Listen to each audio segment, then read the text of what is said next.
Welcome to Vani வீட்டு சமையல். இன்றைக்கி பார்க்க போகிற ரெசிபி வந்து ஒரு சூப்பு, அதாவது பரங்கிக்காய் மஞ்சள் பூசணிக்காய் எப்படியாவது சொல்லலாம்.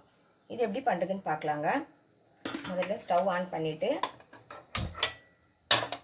பட்டர் சேர்த்துருக்கேன். 1 டீஸ்பூன் பட்டர் சேர்த்துருக்கேங்க. வெண்ணெயில் சேர்ந்த வாசனையும் சூப்பு ரொம்ப நல்லாயிருக்கும்.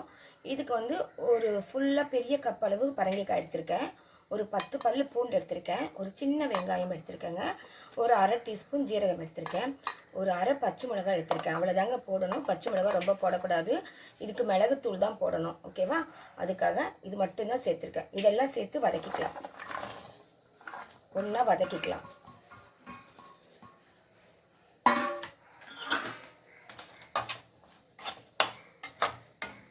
இது முதல்ல நல்லா வதக்கிக்கிட்டு அதுக்கப்புறமா தண்ணி ஊற்றி நம்ம குக்கரில் வச்சும் வேக வைக்கலாம், இல்லை இப்படியே தண்ணி ஊற்றியும் வேக வைக்கலாம். ஆனால் நல்லா குழைஞ்சி வேகணும். பூசணிக்காய் வந்து நல்லா குழையணும்.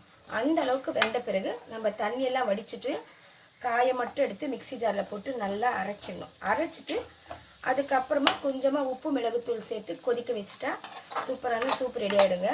இதுக்கு நம்ம வந்து கார்ன்ஃப்ளவர்லாம் சேர்க்க வேண்டாம் இந்த சூப்புக்கு.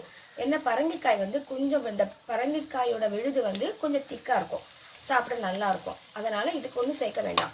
தக்காளி சூப்பு அந்த மாதிரி வெரைட்டி செய்யும்போது நம்ம கொஞ்சம் கார்ன்ஃப்ளவர் மாவு சேர்க்கணும். அப்போ தான் கொஞ்சம் திக்னஸ் வரும், டேஸ்ட்டும் வரும். இதுக்கு எதுவுமே தேவையில்லைங்க, அவ்வளோ நறுமையாக இருக்கும். உங்களுக்கு எவ்வளோ பரங்கிக்காய் வேணுமோ அந்த அளவு சேர்த்துக்கோங்க. நான் வந்து மீடியமாக 1 கப் எடுத்திருக்கேன். இன்னும் நிறையா கூட எடுத்துக்கலாம். வெங்காயம் வந்து கொஞ்சமாகவே சேர்த்துக்கோங்க, ரொம்ப சேர்க்க வேண்டாம். இந்த அளவுக்கு நல்லா வதக்கணும். இன்னும் நல்லா வதங்கணுங்க. வதக்கிட்டு காமிக்கிறேன். இப்போ பாருங்கள், நம்ம வதக்கும் போதே பாதி அளவுக்கு வெந்துருச்சு. அவ்வளோ சாஃப்டாக தான் இருக்குது. நம்ம இன்னும் தண்ணி ஊற்றி வதக்கும் போது வேக வைக்கும்போது நல்லா குழஞ்சி வெந்துடும். அவ்வளோதான். அதுக்காக தான் இந்த மாதிரி வதக்கிட்டு சேர்க்குறோம். இப்போ வந்து ஒரு 2 டம்ளர் தண்ணி ஊற்றுறேங்க. 2 டம்ளர் தண்ணி ஊற்றி இது கொஞ்சமாக உப்பு சேர்த்துக்கலாம். கொஞ்சமாக உப்பு சேர்த்து அப்படியே க்ளோஸ் பண்ணிடலாம். நல்லா வேகட்டும். நல்லா குழைய வெந்த பிறகு எடுத்துட்டு அரைக்க வேண்டியது தான். இப்போ பாருங்கள், அந்த பூசணிக்காய் சூப்புக்கு நல்லா அந்த பூசணிக்காய் நல்லா ஆறிடுச்சுங்க. நான் தனியாக எடுத்து வச்சுட்டேன். அந்த தண்ணி வந்து தனியாக எடுத்து வச்சுருக்கேன். இது வந்து நைஸாக மிக்சியில் அரைச்சிட்டு இதோட சேர்த்துட்டு கொஞ்சமாக மிளகுத்தூள் சேர்த்து கொதிக்க வச்சு இறக்க வேண்டியது தான். சூப்பராக இருக்குங்க சூப்பு. நான் அரைச்சிட்டு வந்து காமிக்கிறேன். இப்போ பாருங்கள், அரைச்சிட்டு வந்துட்டேன். இந்த விழுதை வந்து அதை அப்படியே இதில் சேர்த்துக்கலாம். சேர்ந்துட்டு நல்லா கலந்துட்டு அதுக்கப்புறமா ஸ்டவ் ஆன் பண்ணிக்கோங்க. கொஞ்சமாக மிளகுத்தூள் சேர்க்குறேன். அதுக்கப்புறமா தனியாக நம்ம சாப்பிடும்போது தேவைப்பட்டால் கொஞ்சம் மிளகுத்தூள் சேர்த்துக்கோங்க. இதை வடிகட்டி சாப்பிடுவாங்க நிறைய பேர். ஒன்றும் தேவையில்லைங்க, நல்லா நைஸாக தான் அரைஞ்சிருக்கு. ஆனாலும் சூப்பு தானே நம்ம குடிக்க போகிறோம், பயம் இல்லை, அப்படியே சாப்பிட்டுக்கலாம். நல்லா கலந்துட்டு தண்ணி ஊற்றி கொதிக்க வச்சு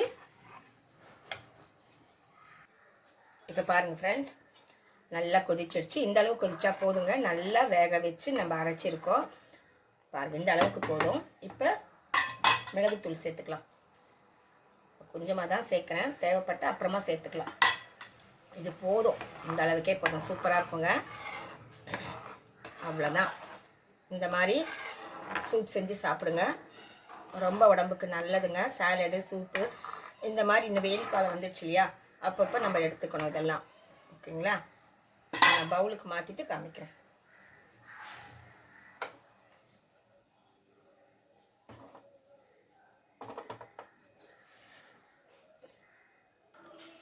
இப்போ பாருங்கள் ஃப்ரெண்ட்ஸ், பவுலுக்கு மாற்றிட்டேன். ரொம்ப சூப்பரான பரங்கிக்காய் சூப்பு ரெடி.